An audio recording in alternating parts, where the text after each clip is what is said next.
Amalie er 15 år. For 2 år siden vejede Amalie 89 kilo. Familien og Amalie besluttede at bryde de dårlige spise- og motionsvaner, der var blevet en del af familiens hverdag.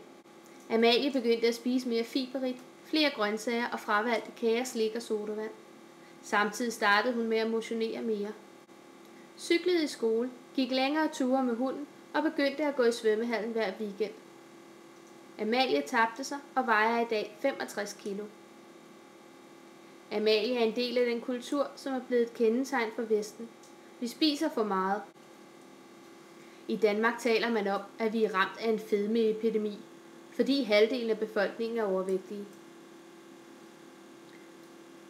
I dette emne skal du lære om, hvad energi er i biologiens verden, hvad ATP har med energi at gøre, hvordan kroppen lagrer energi, hvad næringsstofferne kulhydrater, proteiner og fedtstoffer bruges til i kroppen, hvordan blodsukkeret reguleres i kroppen, hvordan man beregner overvægt ved simple formler, hvilke forandringer der sker i kroppen, når man dyrker motion, hvad forskellen er på konditions- og styrketræning, hvordan doping kan fremme præstationsevnen, forskellige eksempler på doping i elitesporten. Vi bruger begrebet energi som et almindeligt ord i hverdagen. Du har sikkert hørt mange sige, at du skal spare på energien, eller jeg har brugt al min energi i dag. Energi kan omdannes fra en energiform til en anden, men den forsvinder ikke. For eksempel kan vindenergi omdannes til elektrisk energi.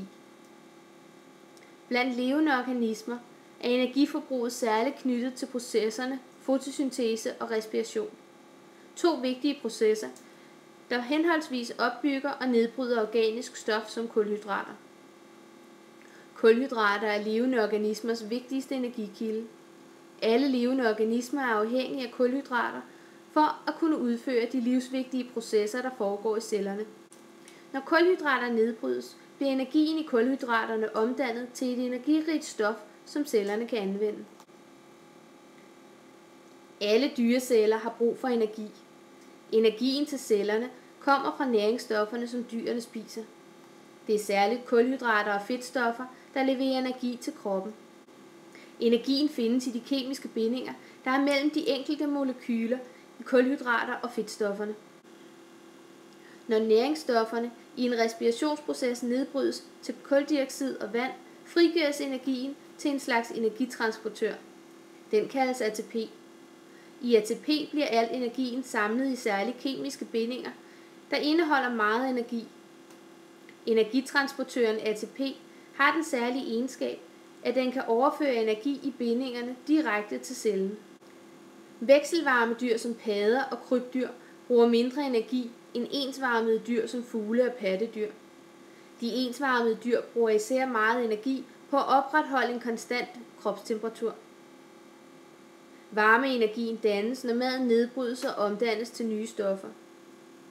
Når maden fordøjes, nedbrydes den i fordøjelsessystemet til de byggesten, som den er opbygget af. Kulhydrater nedbrydes til glukose og andre simple kulhydrater. Fedtstoffer omdannes til fedtsyre og glycerol.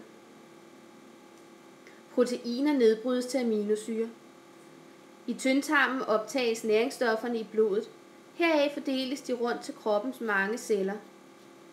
Det er først ude i cellerne, at energien bliver omdannet. Det sker i cellernes mitokondrier. Planter opbygger kulhydrater, når solenergien omdanner kuldioxid og vand til glukose og oxygen.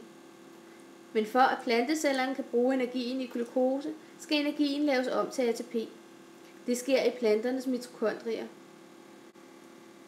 Planterne har brug for energi til celledelinger, til længdevækst og til at lave flotte, velduftende blomster. Mikroorganismer har også brug for energi til at opbygge nye celler. Nogle mikroorganismer kan bevæge sig, hvilket også kræver energi. Vi spiser for at få byggematerialer til at opbygge cellerne, og for at opfylde et behov for energi til kroppens mange processer. Energien findes i de kulhydrater, proteiner og fedtstoffer, som maden består af. Kroppen har brug for de 3 næringsstoffer i forskellige mængder. Det er bedst, hvis kosten er sammensat, så den dækker kroppens behov. En ideelt sammensat kost bør bestå af ca. 55% kulhydrater, 30% fedtstof og 15% protein. Kulhydrater findes særligt i pasta, ris, kartofler, frugt og også i søde sager som sodavand og slik. Fedtstofferne findes i f.eks. kød og smør, mens proteiner særligt findes i kød og i bønner. Kroppen har forskellige depoter.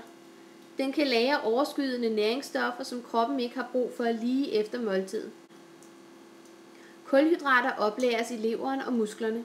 I fordøjelsessystemet nedbrydes kulhydrater til glukose, som optages i blodet. Hvis blodet har et højere indhold af glukose, end kroppen har brug for, lagres det som kulhydratet glykogen. Glykogen består af ca. 50.000 glukosemolekyler, der er koblet sammen. Når depoterne i leveren og musklerne er fyldt op, bliver de overskydende kulhydrater omdannet til fedtstoffer. De lagres i kroppens fedtdepoter. Kroppen har forskellige fedtdepoter. Fedtstofferne kan lagres i maven omkring tarmene, på hofterne og bagdelen. Men de kan også fordele sig som et jævnt lag under huden på stort set hele kroppen. Generelt lagrer mænd overskydende fedt inde i maven omkring tarmene, mens kvinder først lagrer overskydende fedt på hofter og bagdelen. Herefter lagres fedtdepoterne i maven. Det er det kvindelige kønshormon østrogen, der får fedtet lagret omkring hofterne. Det kan være med til at beskytte et foster. Proteiner er opbygget af mange aminosyrer. Indtager du mere protein, end kroppen har brug for, lagres det ikke i kroppen. Det gør det ikke, fordi kroppen mangler et særligt depot for protein. De overskydende aminosyrer nedbrydes i leveren. Hos voksne mennesker fører et øget indtag af protein derfor ikke til direkte vækst, medmindre man f.eks. styrketræner. Det overskydende protein udskilles med urinen. Kulhydrater er kroppens vigtigste energikilde. Det er en vigtig grund til, at de skal udgøre ca. 55% af vores kost. Kulhydrater medvirker til at regulere blodsukkeret og sørge for, at hjernen hele tiden får tilført energi. Hjernen kan kun bruge glukose som brændstof. Når sukkerindholdet i blodet falder, melder sulten sig. Man oplever, at man føler sig ukoncentreret og uoplagt. Det skyldes, at hjernen har brug for tilført energi. Fedtstoffer bruges som byggesten til kroppens celler og som energikilde. Alle cellemembraner er opbygget af fedtstoffer, ligesom alle nerverne indeholder fedt. Fedt har også en vigtig funktion i forhold til vores oplevelse af maden. Nogle smagstoffer opløses i fedtstofferne og giver maden karakter. Kroppen lagrer primært fedt i energidepoter. Det skyldes, at fedt indeholder dobbelt så meget energi per gram sammenlignet med kulhydrat og protein. Blodsukkeret overvåges af hjernen. I hjernen findes et sult- og mæthedscenter, som er med til at regulere din appetit. Blodsukkeret angiver mængden af sukker i blodet. Sultcenteret registrerer, når blodsukkeret falder og sender signaler til kroppen om, at blodsukkeret er ved at blive lavt. Når du har spist og maden er fordøjet, registrerer mæthedscenteret i hjernen stigningen i blodsukkeret. Kroppen får signaler, der får dig til at føle dig mæt. Hormoner spiller en rolle i blodsukkerreguleringen. Hormoner er stoffer, der regulerer kroppens funktion ved blodet. 2 hormoner spiller en vigtig rolle for, hvordan kulhydraterne fordeles i kroppen. Hormonerne hedder insulin og glukagon. Begge hormoner produceres i bugspytkirtlen. Via hjernens signaler aktiveres hormonerne, hvis der skal ændres i blodsukkeret.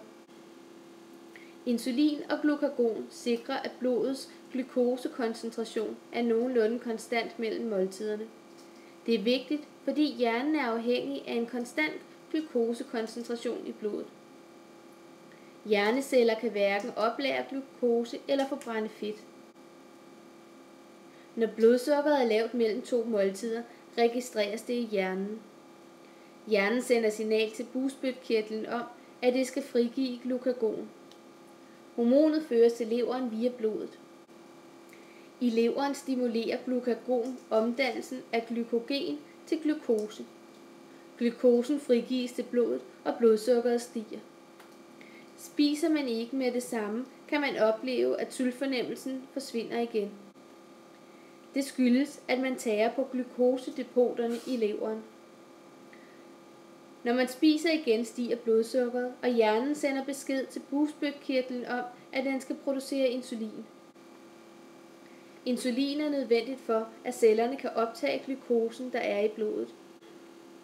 Man kan sige, at insulin er som nøglen til en låst dør.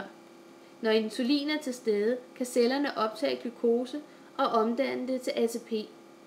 Hvis der ikke er insulin, forbliver glukosen i blodet.